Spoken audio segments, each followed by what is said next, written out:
For everyone who's wondering who's buying Bitcoin, I'd circle May 15th. This is a very interesting date, which is where investors with more than 100 million in assets under management have to file reports with the SEC. They're called 13Fs. So what I'm saying is that there's a second scandal that happened that people don't know, but it very much, again, they took this company that was an American public, NASDAQ public company. We are saying that we think there will be $220 billion of additional net inflows into these ETFs over the next 3 years. So a mysterious blank check company has emerged, and it is willing to buy failed US banks. Let me repeat that. A blank check company. That look, we are already well ahead of every other jurisdiction in the world with T+1. So what is the need to move to T+0 or instantaneous? Just sit there and watch, let it spiral out of control.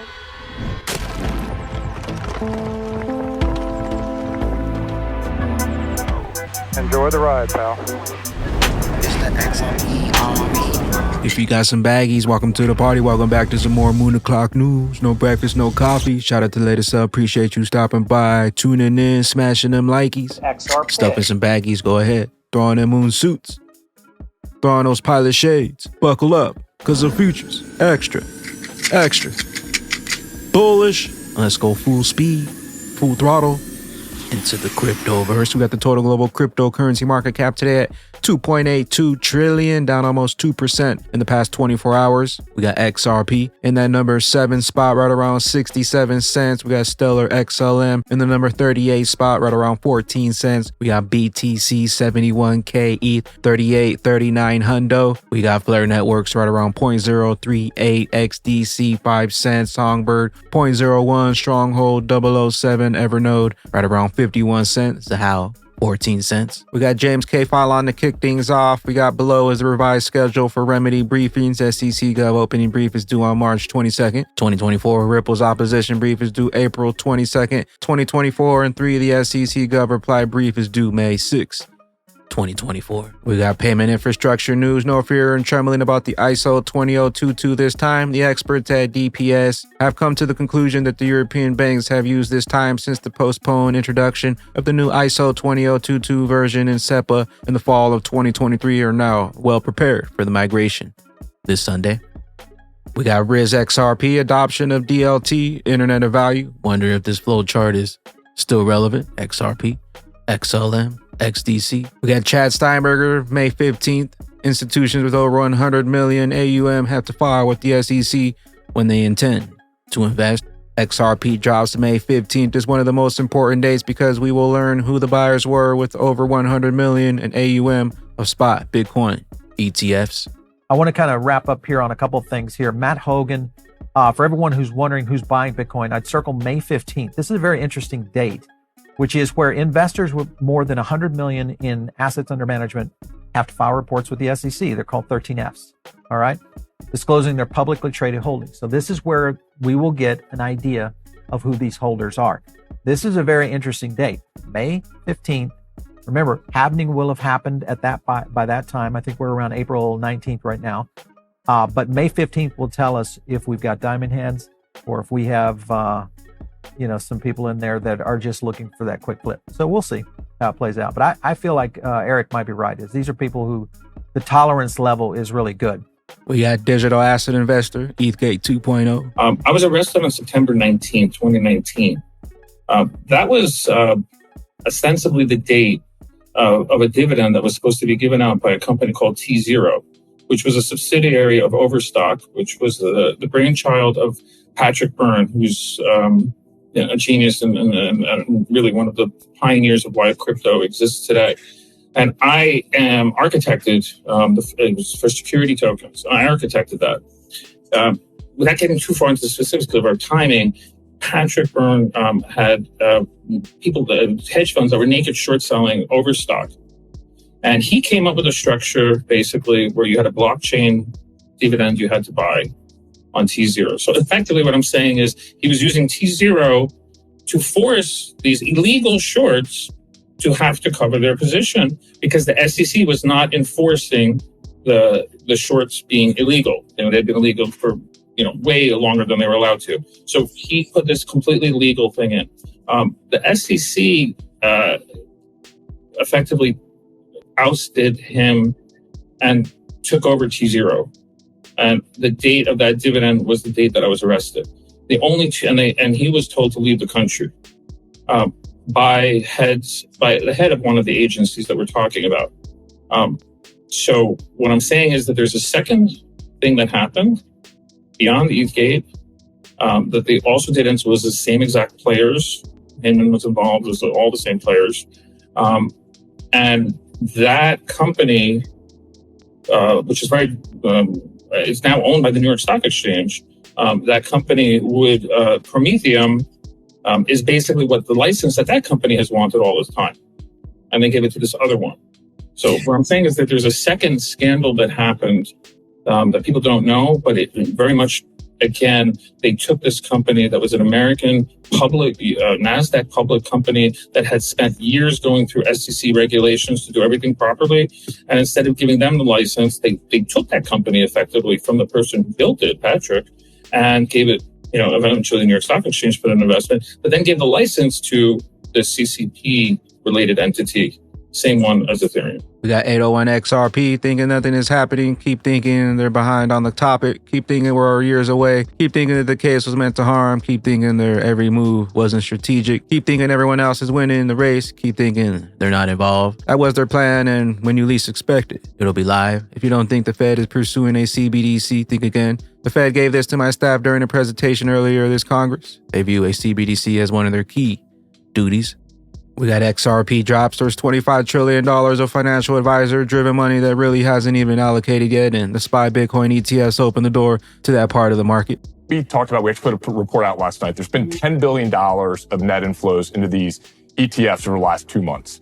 We are saying that we think there will be $220 billion of additional net inflows into these ETFs over the next 3 years. So the comment is that the ETFs are truly transformational for this space. What we're talking about with the ETFs is there's $25 trillion of financial advisor-driven money that really hasn't been allocated yet. And the ETFs open the door to that part of the market. And so we got ISO 20022, let's do it. Controlled crisis exposed, failed banks to be bought by mysterious blank check investors. A mysterious blank check company has emerged, and it is willing to buy failed US banks. Let me repeat that. A blank check company with unlimited capital at its disposal is willing to buy failed US banks. The banks that have not failed yet, but that will, the system knows. So they know that more likely than not, a once-in-a-generation opportunity is about to open up for them to take advantage of. A blank check company, by the way, is effectively a special purpose acquisition entity that exists for the sole purpose of completing a business transaction, such as an acquisition of other companies. A blank check company has no operations of its own, by the way, so it's not truly a company, it's not a true business in a traditional sense of the word. It is a shell that's financed through private offerings. According to Financial Times, the blank check company Portico's Capital bets on further bank turmoil, and that is why they are seeking an approval from FDIC, the bank's top regulator, to take over collapsed lenders.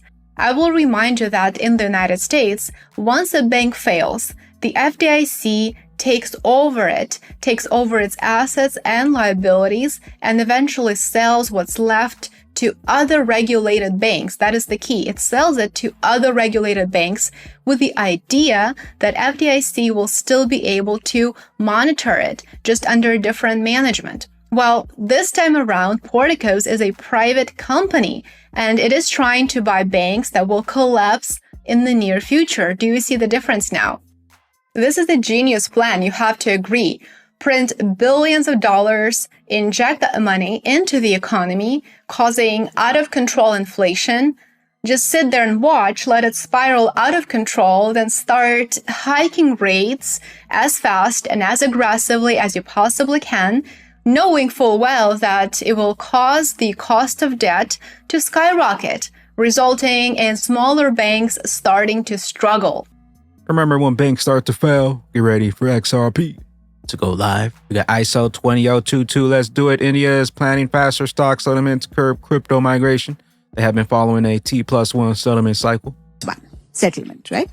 And we got a lot of, I would say, kudos for it to say this is the first major market on the globe to actually move to T+1, and many of the jurisdictions are actually facing significant challenges in doing this. Now, meanwhile, we announced T+0 and a calendar for T+0 and instantaneous settlement. So we said T+0 optional will come in March of this year. So T+0 will come by the end of this month, and we've already announced the calendar of option. So this is optional T+0 end of this month and optional instantaneous in March of next year. Right? Now, one of the things which the industry, when we were having these deliberations, the industry asked us that, look, we are already well ahead of every other jurisdiction in the world with T+1.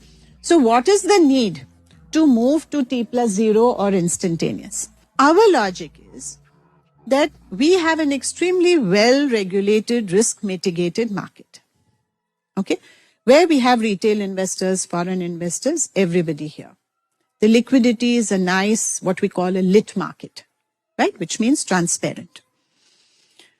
Now, if our well-regulated market cannot compete with the crypto world and cannot say, we also offer you tokenization and instantaneous settlement, over the medium term, I won't even say long term, you should expect investors to move to a space where they are now, as I said, everybody wants instant everything, right? The whole generation is about instant everything. So why should anyone believe that tomorrow, if an alternative is available with instant settlement, tokenization, and they say the regulated market doesn't offer it, you should Know what you hold, know what's coming. XRP. Hidden in plain sight. We got sentiment feed. Meme coins had another big day as Bitcoin's all-time high notched above 73.6K with each BTC rise in March. It appears profits are quickly being redistributed to speculative assets with low liquidity. We got L Crypto. Altcoins are far from finished. Don't forget altcoins copied the structure of BTC. The higher Bitcoin goes, the better for our alts. We got another one from L Crypto. The DXY US dollar index has recently made a lower high on the monthly chart. I believe that the upcoming crash of the dollar will be much bigger than in 2017, 2020. Imagine what will happen to BTC or altcoins. We got Crypto Insight UK, serious liquidity building above us on XRP. There's still a lot below the path, so it isn't clear, but we'll still head to 76 cents soon. I feel it. We got one from xrpcrypto. Gold making historical weekly close in just one day. In 15 hours, gold is set to close the highest weekly candle in the history of gold. Gold's historic move is sending us a clear warning. Let's hope that our altcoin season arrives sooner so we can make our profits and run. We got Dr. Martin. Here's your core problem with Bitcoin in a nutshell explained to a 12-year-old. Miners are rewarded for creating new blocks and verifying transactions. The founders thought they created a payment system. Big Finance has destroyed that vision, selling the BS that Bitcoin's digital gold. The Satoshi Circle that thought that by 2141, when the last block will be minted, there'll be enough transactions on the Bitcoin network to keep it running and cough up security budget. There is no sign of that yet. This is why DeFi and inscriptions are essential to keep the rewards coming. Miners are behind the BRC-20 to safeguard their future. Treating Bitcoin like gold is a dead end with no new blocks and no new transactions. Where is the budget to keep this energy-hungry network running? Bitcoin has so far failed miserably as an e-cash system, and why would you develop DeFi on it on such a slow network? Inscriptions, NFTs won't save the day either. Large transactions will only happen with low fees, which are impossible in an expensive network. All the L2s on Bitcoin have so far not lived up to expectations, so you have two options. You either bet on BTC, improving its transaction potential, or you bet on something new, faster, better, and actually useful for the day-to-day transactions. Enter KAS, XRP. And with that being said, nothing can stop XRP. The most important part of this ruling, XRP is a digital token in and of itself, a contract, transaction, or scheme that embodies the higher requirements of an investment contract. This is now a matter of law, not up for trial. With that being said, Batman and Bag Ladies, they can't hold this thing down any longer. No more manipulation. The SEC case coming to finalization, but we did have in the 2017-2018 bull run, XRP was getting ready to flip BTC, but then we had CoinMarketCap remove South Korean exchanges And Ripple market cap drops 20 billion January 9th, 2018 as XRP was climbing to flip BTC. The manipulation came in and then we had it once again here. XRP was probably going to run to a new all-time high here, but we had the SEC come in and once again manipulate the markets. And SEC charges Ripple and 2 executives with conducting 1.3 billion in unregistered security offering. Once again, during the bull market when XRP was getting ready to take flight, they manipulated it once again and shut it down. But now we have a clear path, and the bigger the base, the higher in space. Nothing can stop what's coming. SEC clarity coming. We got the BTC halving coming. We got presidential elections coming. Know what you hold, know what's coming. And let our friend know that the greatest opportunity, multiple lifetimes, is still at hand. But the train's left the station and the clock's ticking. Know what you hold, know what's coming, and know why. They wanted you out. Where will those bags be when that regulation jar molasses finally breaks open and XRP's true price is finally revealed? Later, glitches. But you said leave you alone. We got it when it was low, now we live in high class. The system been rigged and they keep printing the cash, so you can have these back. And I'ma take these bags. If you want the same vibration, you probably see the plan. The lion on the stage when they take the stand, but you didn't wanna listen. We gotta take a chance. It's a once-in-a-life opportunity that we have, and we never gonna stop till we hit at least $1 grand. They call me the bag man, I stay getting bags, man. Jump in that rocket, let's meet at the backlands. We rose to the top, we took back our spot. The evil evading, they know what we got. We got the power, we waking the bots. They wanted our keys, got the whole